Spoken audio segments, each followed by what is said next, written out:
Zamislite da posle 3 sezone provedene u najgledanijem realitiju izađete napolje i shvatite. Sve što ste mislili da znate o ljudima oko vas bila je čista iluzija. I to vam kaže žena koja je 3 godine provela pod kamerama. Da, Milena Kačavenda je progovorila.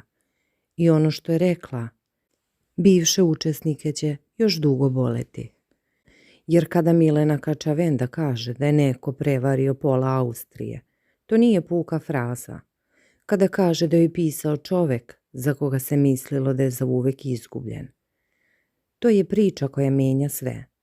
A kada otkrije ko će sve ući u elitu 10, to je informacija koja će narodnu sezonu učiniti najgledanijom do sada. Zato ostanite do kraja.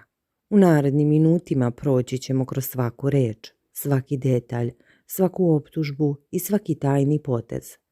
Počet ćemo od trenutka kada je Milena izašla iz vile, a onda ćemo zaroniti u lavirint prevara, laži i neočekivanih saveza. I na kraju pitanje koje će vam se vrzmati po glavi. Ko je ovde žrtva, a ko vešti igrač? Milena Kačavenda je posle 3 sezone u realitiju elita konačno izašla na slobodu. I ne bilo kako, sa 7. mesta, što je za ženu koja je ušla bez ikakvih očekivanja, kako sama kaže, više nego uspeh. Ali ono što je usledilo nakon izlaska, to je prava eksplozija. Jer Milena nije otišla kući da se odmara. Ona je otišla da progovori. I to onako kako samo ona ume. Bez dlake na jeziku, bez ustezanja, bez pardona. Prvo što je uradila, vratila se svom svakodnevnom životu. I to nije bio život koji ste mogli da vidite u realitiju. Dok su kamere snimile svađe, flertove i izlive besa, Milena je kod kuće, kako sama kaže, dežurna kuvarica. Ja obožavam da kuvam i onda su svi oko mene, rekla je. I otkrila jednu potpuno drugačiju sliku o sebi. Nije više ona žena koja se bori za pažnju u beloj kući.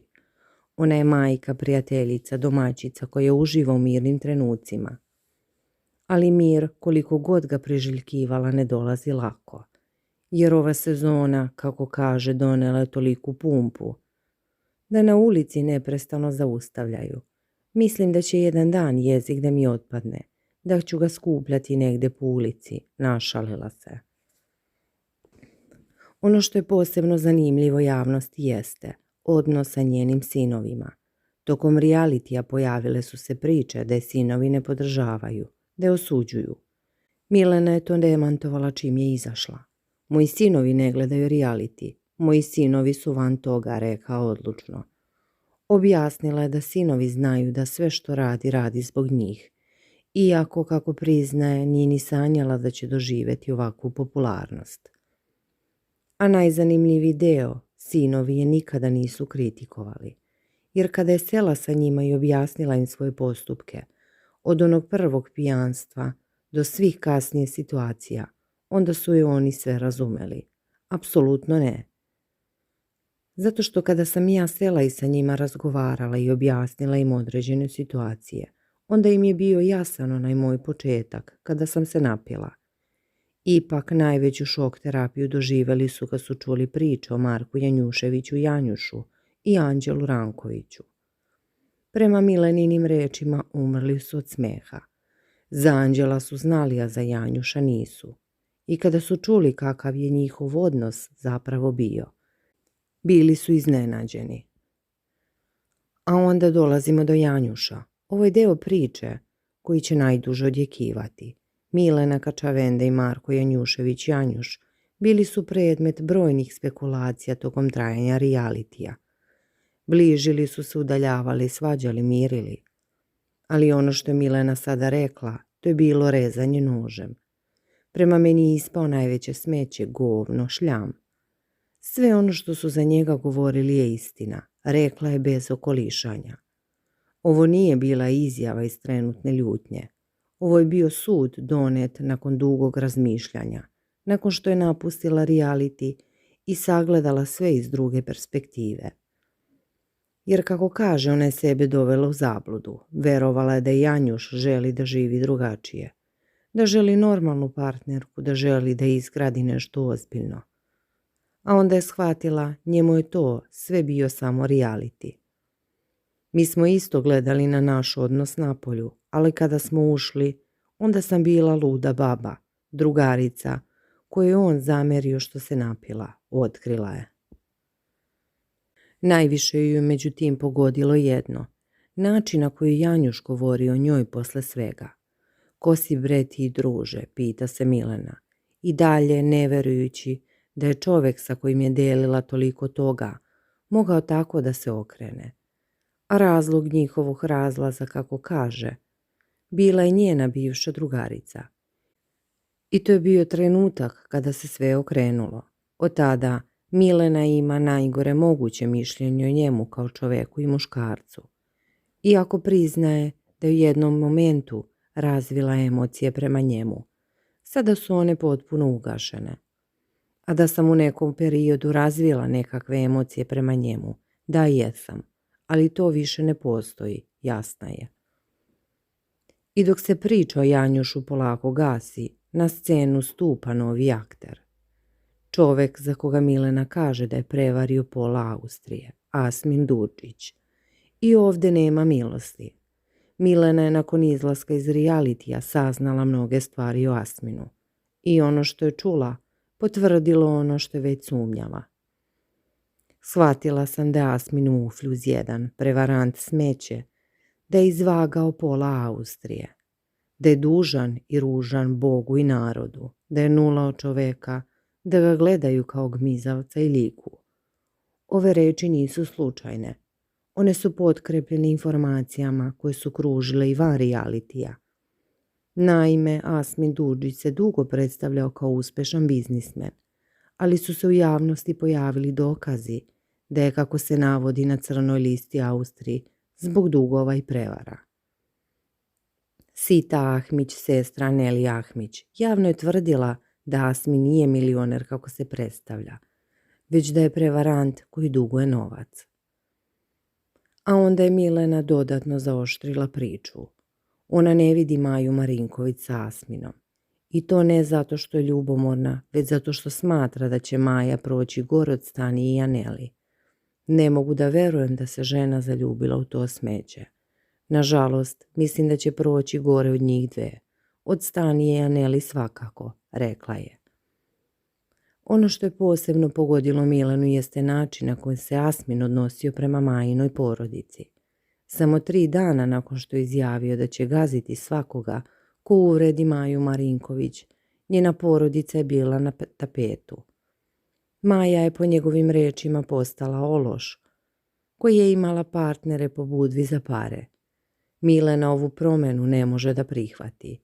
Ja Maji ne mogu da praštam ni jednu stvar, gdje pa da ti kaže otac najgori na svetu, pa da ti je majka najgora na svetu, ja mu ne bih oprostila, poručila je. Ali najzanimljiviji deo Mileninog iskaza, onaj koji je izazvao najviše komentara, jeste otkriće da je pisao Dane. Dane, čovek o kom se mesecima pričalo o realitiju, ali van njega. Dane je gospodin, a ona je ološ. Ne želim da svaljujem ništa na Daneta. Čovek mi je poslao poruku, nisam još stupila u kontakt sa njim. Čim sam izašla mi je pisao. Zamolio me čovek da mu se javim ukoliko želim da mu objasnim određene stvari. Otkrila je. Ova izjava je otvorila brojne spekulacije. O kakvim stvarima je reč? Zašto je se Dane javio baš sada? I šta to on želi da joj objasni? Milena nije želela da ulazi u detalje, ali je jasno dala do znanja da postoji mnogo toga što javnost ne zna. A u svetu realitija tajne su najskuplja roba. I dok smo kod tajni, Milena otkrila i ko će sve ući u elitu 10. I to nije bila obična prognoza, to je bila najava rata. Asmin se vraća, Luka ulazi sigurno, rekla je.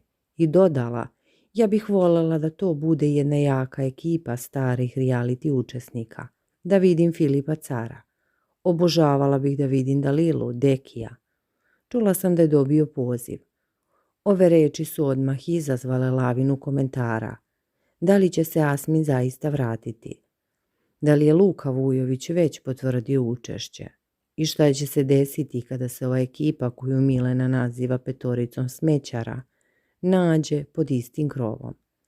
Jer ta petorica su, kako ih je Milena nazvala, Asmin, Janjuš, Anđelo, Luka i Terza. A onda je Milena prešla na Terzu i Sofiju Janićijević. I ovde nije štedela reči. Sofija je jedan odron kanta smeća, rekla je. Ova oštra osuda dolazi nakon meseci spekulacije u odnosu Terze i Sofije, ali i nakon sukoba koje je Milena imala sa Terzom zbog Sofije. Govorila sam mu mjesec dana, ovo ne smeš da pređeš, beži od nje. On je skočio i rekao, unela si informacije s polja, puni mi glavu mjesec dana. To je žena za koju imam emocije, ispričala je. Na kraju, Terza je po njenom mišljenju pokazao svoje pravo lice. Kod mene je završio priču za vek i vekova. Ja sam uvek imala razumevanje za Terzu, više ne, zaključila je. Ali ono što je možda i najvažnije u cijeloj ovoj priči, Milena nije samo napala druge. Ona je govorila o sebi, o tome kako se promenila. Ja sam emotivno bila loša, ja nisam tip koji to pokazuje. Mnoge borbe su se u meni vodile, a trudila sam se da se to ne vidi, priznala je. I onda je došao trenutak kada je rekla pukovnik ili pokojnik.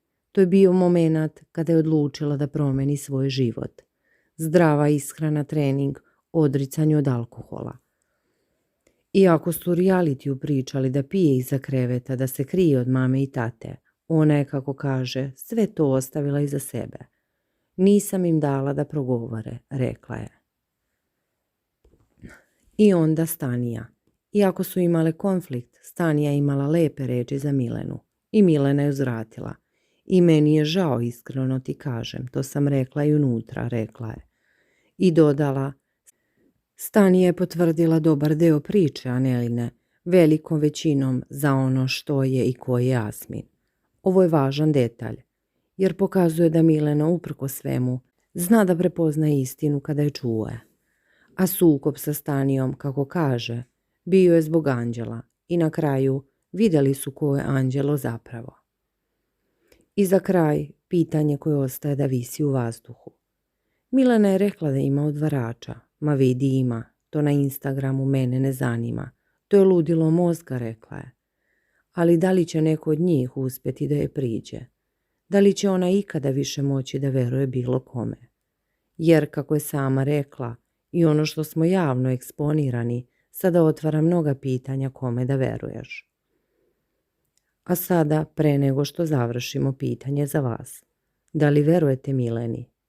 Da li je ona zaista žrtva ili je ona deo iste igre? Ko od ovih petorice smećara najviše zaslužio njene reči? I šta mislite, hoće li se Asmin zaista vratiti u elitu 10 i saučiti sa svime što ga čeka? Napišite u komentarima, lajkujte ako pratite ovu priču i podelite sa prijateljima koji su gledali elitu, jer ovo je tek početak.